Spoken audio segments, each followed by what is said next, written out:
Oh, geez. Did I lose that? Go back. Oh,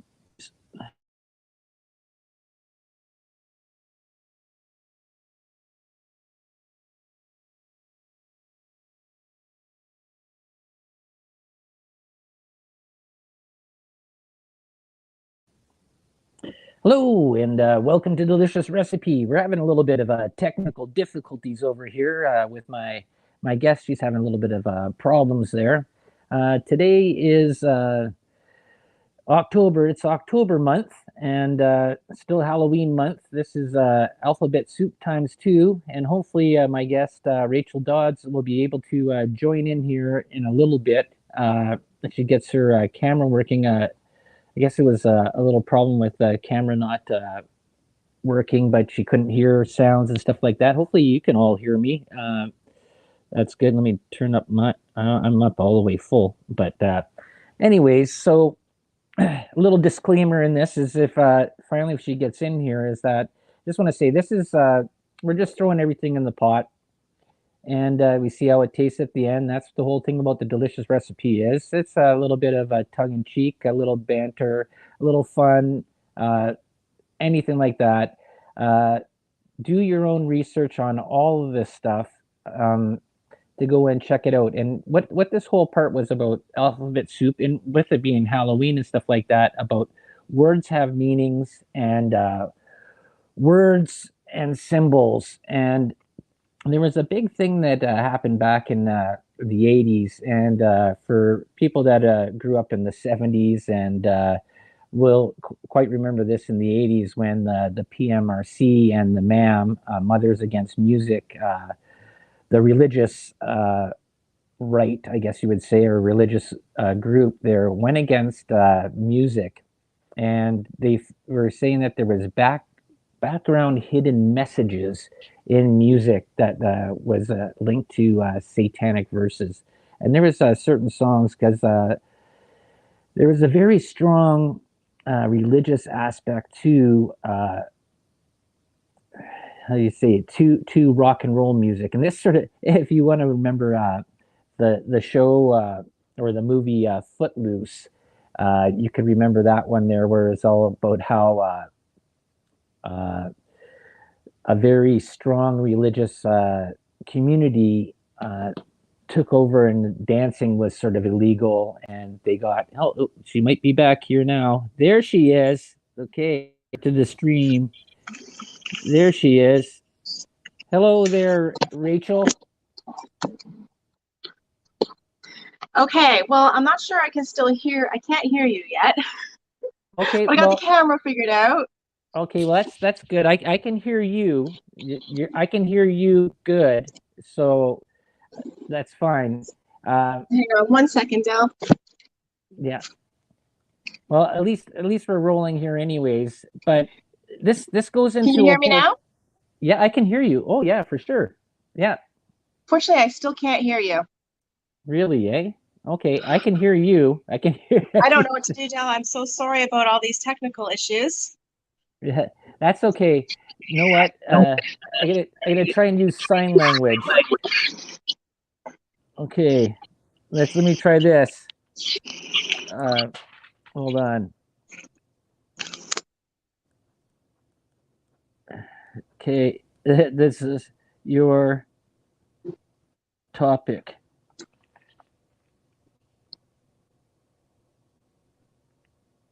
Can you read that?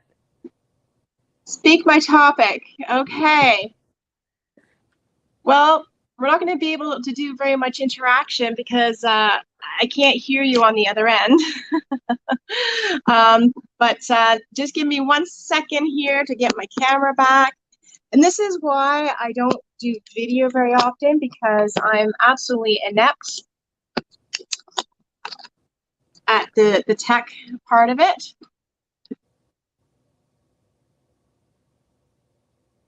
Oh, okay. Okay, well, my apologies for wasting almost 5 minutes of your time here with me trying to figure this out. So in the spirit of Halloween, we were talking about casting spells. And essentially, um, it's really talking about the language and the words we use. And I just wanted to mention a few things before we actually get into the topic, and that I'm not an expert on the English language or this particular topic. The reason it's interesting to me and that where I come from at it is a space of mindfulness. So I'm always very mindful of the language I use, yes, with other people, but actually more so with myself. And that's actually the coaching that I provide people, is how do you speak to yourself and the words that we use for ourselves. So I come from a place in terms of conscientiousness of mindfulness.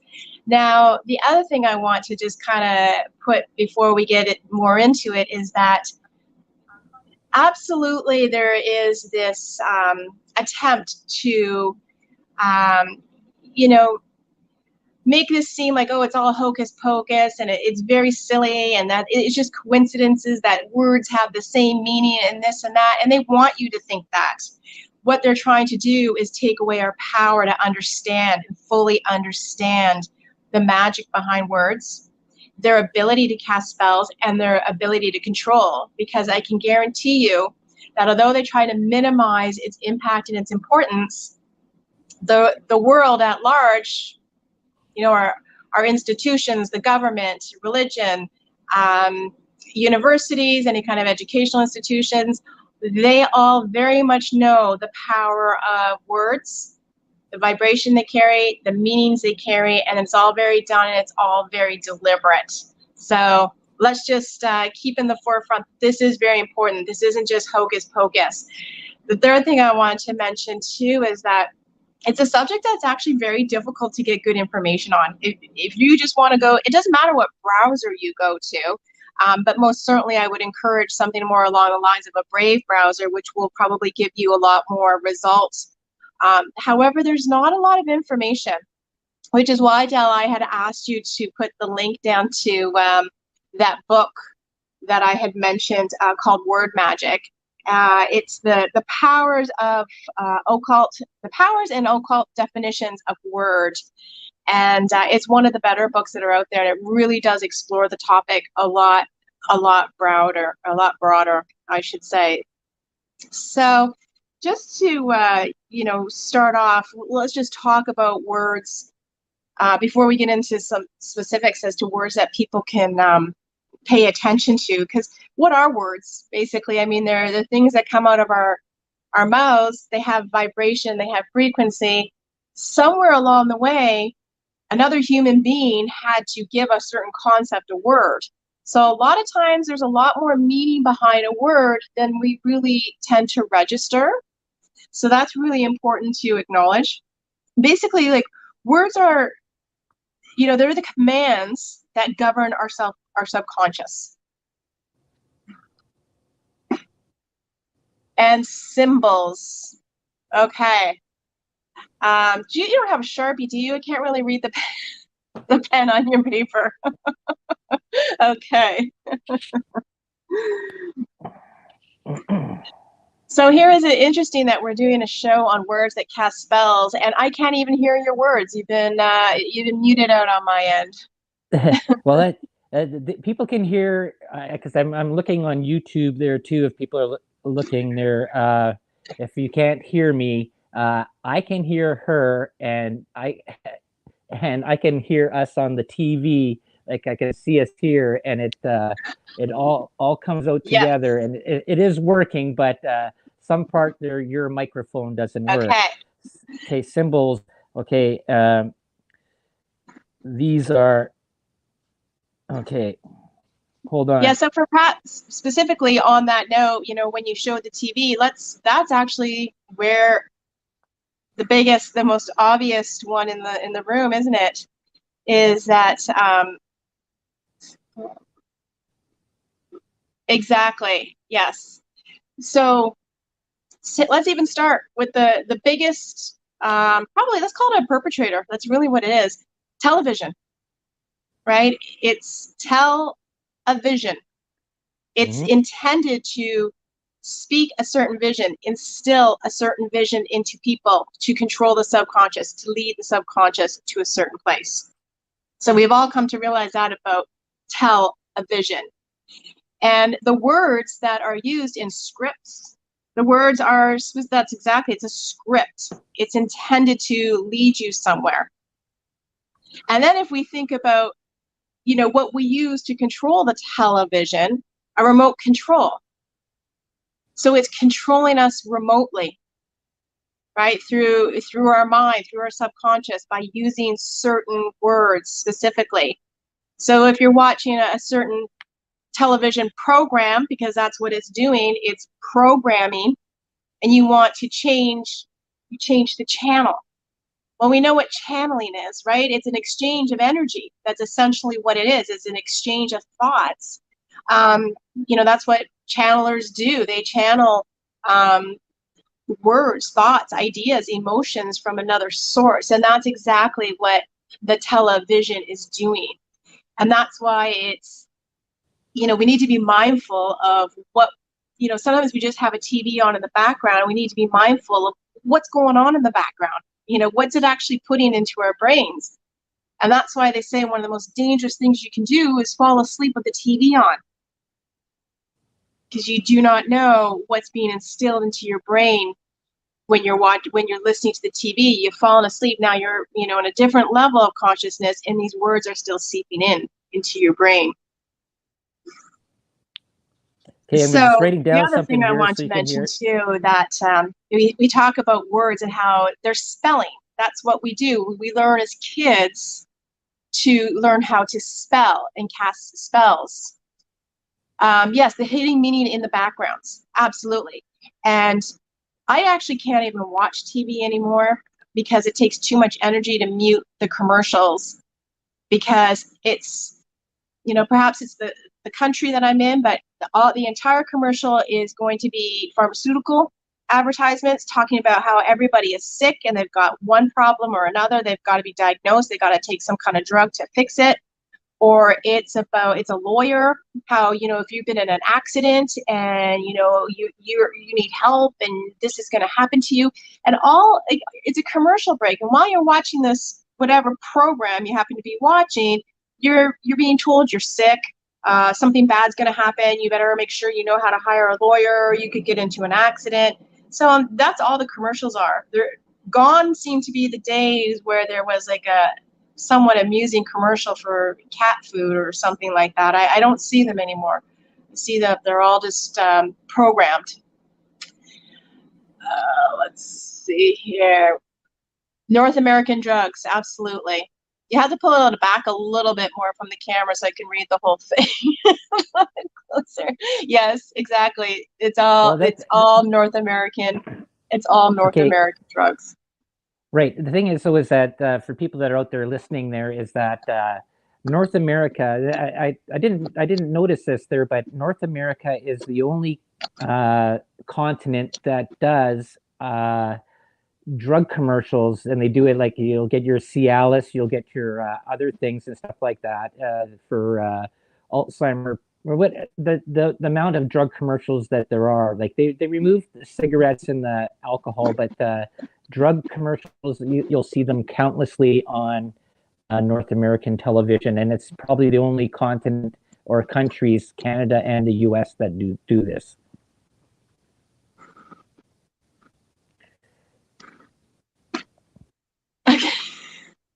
I absolutely love talking to you, and these technical issues are definitely making things a little bit. It's disappointing, and I do apologize for that.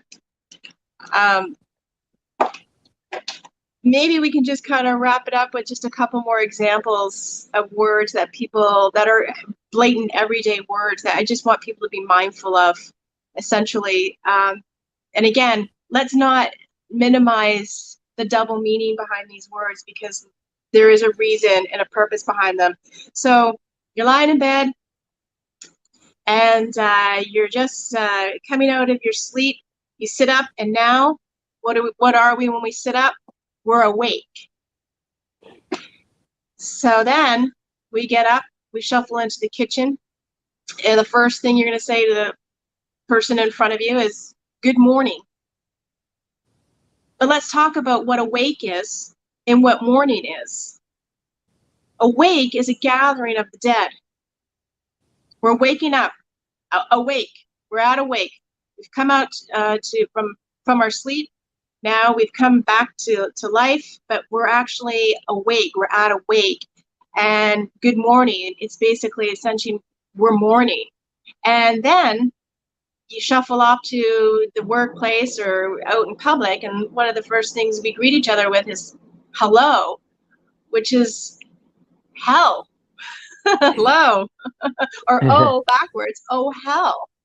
And we start programming our subconscious mind right from the beginning of the day in terms of, oh, awake, good morning, we're morning, and low, oh hell, and these words do have this symbolism, and they do carry an energy, and this is the energy that sets the tone. That's just a little tiny sliver of what we're exposed to on the run of a day. But really what I would encourage people to do is just pay attention and look at the double meanings of words, and explore the topic a little bit more, because there is very much, like I said, don't think for 1 minute that the institutions out there, legal, especially the legalese and the terms and words that they use specifically to make us feel powerless and minimize us, is absolutely part of the purpose behind the words that are used. So I don't know if you have any more notes you want to add there. Yeah. Okay. This is one thing that people out there might be listening to and can hear from my side, is that you've noticed this a lot. It's not just even from the government; it's also from the media news, mainstream media. Let's see if I can hold it back there. She can read this, and then absolutely, yeah, absolutely. Okay.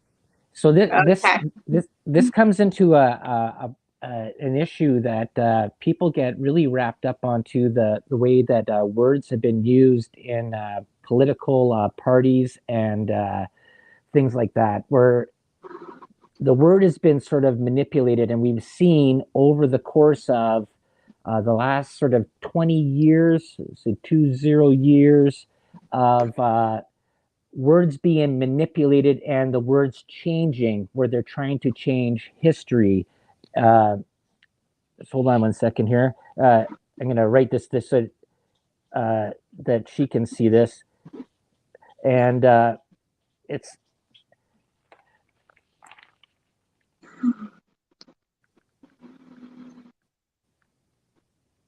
Yep, absolutely. Yeah. Okay. I think our awareness in the world as a whole, we are changing history, and we have the opportunity to change the history. And one of I don't have kids, however, I'm very much interested in getting involved with educating children. And I'm so glad to see that more and more parents are actually becoming more hands-on with their children's education, because they're very much, the words that they're being taught, that are being used on them, are very much shaping their minds and who the people they're going to become in the future. And we have the opportunity to change that. Yeah, well, that's true. But there's also been a part, and this has been sort of widely noted, about post-secondary education going and basically indoctrinating kids. Okay, let's see if I can get this. Hold on 1 second.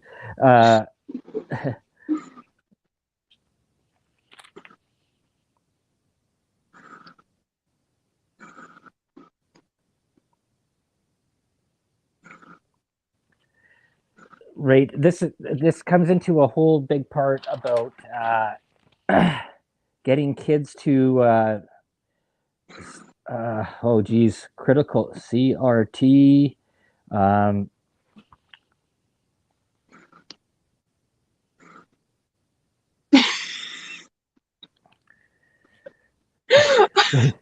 There's this reminds me of passing notes back in high school. Why don't we? I would really love to be able to continue this conversation when I have my technical issues figured out. You know what I think it is that I think I need to the browser that I normally use because I like to block out the whole world. I just think it gives me troubles when I try to do something like this. So I think that's why. But I would really love to continue this conversation if we could expand on it at some point in time. Sure. Okay, Sounds sounds good. good. So happy Halloween to everybody. Yes, it's Halloween month there, and thank you very much there, Rachel, Okay. for joining along there. And we'll see you later. Bye bye. Okay, so I just want to go and I'm glad she was able to get on there, and I know that was sort of really messed up, but that's how crazy Halloween can be sometimes, uh, where anything can happen. And the way technology goes now is that one little problem in your operating system or something like that, things you find. It actually was sort of really. I'll just tell you a really quick story here.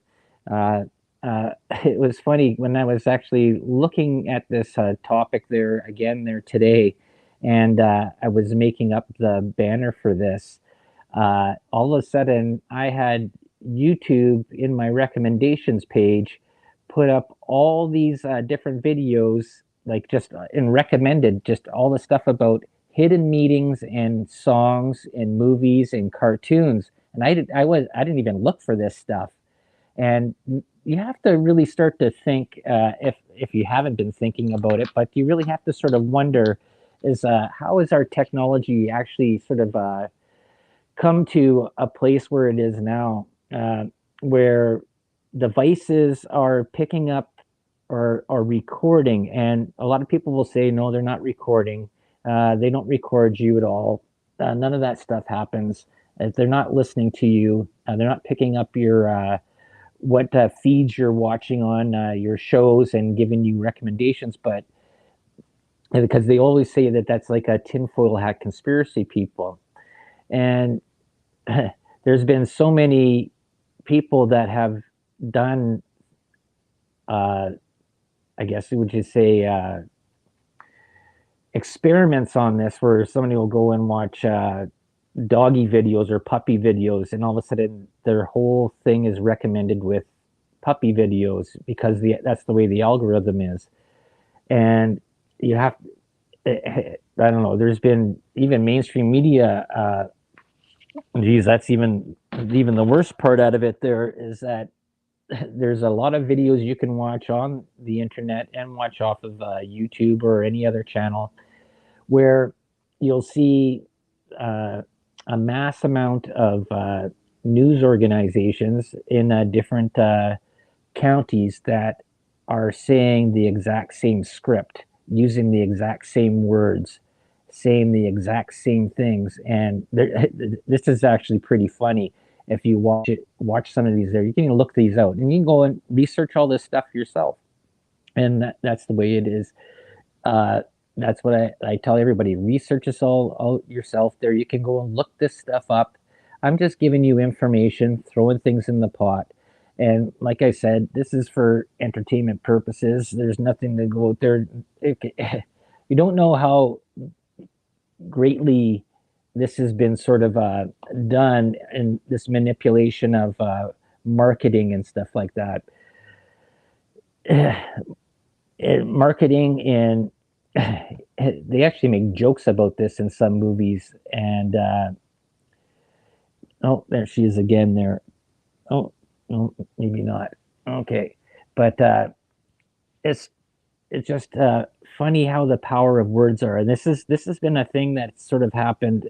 I talked with this with Laura Lee too. And she wasn't here. She could have filled in for Rachel that wasn't able to do with her technical problems. Is that they always say that words matters. Actually, first before it was sticks and stones may break my bones, but words can never hurt me. And then all of a sudden it became words were the worst things, period, that can harm me. And certain identity groups, whether they're the alphabet gender groups or uh, whatever you want to call them, different ethnic groups. They've taken this part where they've worked on this word power, that words are more uh, hurtful than anything else. And this is the sort of thing that you wonder about. And even though it's being sort of Halloween, where people get to go and dress up in costumes and be their favorite characters, uh, like I said there at the beginning when I was trying to tell Rachel, there is that words have power in a way. Yes, they are. They're strong. They can convey a message. Same with like in songs, the words in the song can convey a message. That can create a feeling, the vibration of everything like that. But also, the part out of it is that it's up to you to decide how you let words affect you, and that's where I think this whole part comes down to. Because you know what, somebody dressing up in a costume should not bother you in the least. Doesn't matter what they look like. And we've done this whole sort of 180-degree turn from the early 1900s to now we're in the 2000s, where we pick and choose what we find is offensive or what we find is wrong with somebody, their point of view, uh, and it's it's a sad state of affairs that we've gone to this part here. And you know what? And you get this gang up mentality. I guess with the whole part is even with the internet, we've come to this part there now where people can just pile on and send the cops to your house if they wanted to. I thought this was actually sort of a weird sort of thing where they do this doxing and say that somebody's done something and then they send the police to your house. That was in the States, I believe. But it's just a really weird place there where free speech has been sort of taken away from people, and the people that want free speech, they're the same people that want their own free speech that are taking away free speech from somebody else. That's sort of just the way that it sort of goes. But yeah, it's sort of crazy, and I don't know. It's Halloween week there. I'm still under the weather, and I'm so sad that Rachel wasn't able to continue on this whole day there. But we got coming up here later on in the show. There, we got uh, Michael with Red Pill News, and then later with Michelle DeRogier.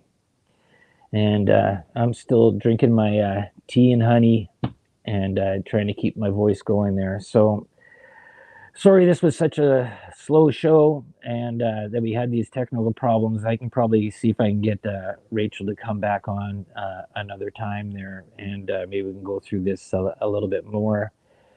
But as I want to say is next Thursday is November, and this is the last day of my holiday, happy Halloween holiday month. So I want to thank you all that tuned in, and we'll see you all next week.